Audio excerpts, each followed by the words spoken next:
तर बघा आज आहे बुधवार आणि बुधवार स्पेशल आमच्या घरात काय बनवतात ते इकडे मी पीठ मळून ठेवलेलं आहे चपाती.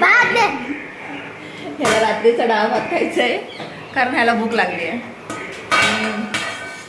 सगळे तिथे कुकरमध्ये इथे चिकन शिजतंय, तिथे मटण शिजतंय आणि तिथे मटण कुकरमध्ये आहे, इथे चिकन आहे. आणि आता मी चपाती बनवून घेणार आहे.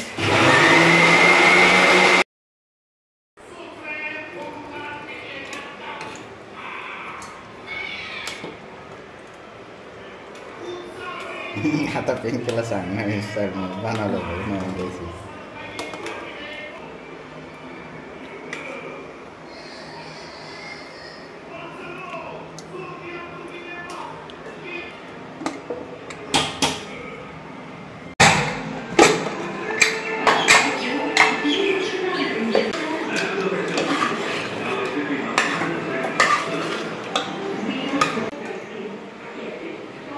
बस हो.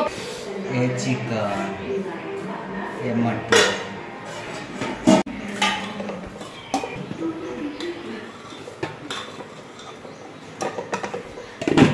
इथे आहे भात, इथे आहे कांदा लिंबू. चांगलाय यश, कसं झालंय? एक नंबर.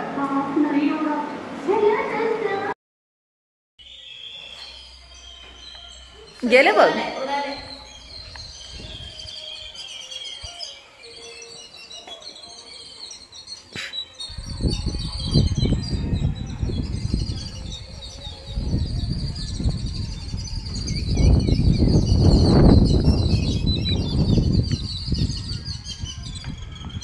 ते कपडे आणणार तुम्ही लोक?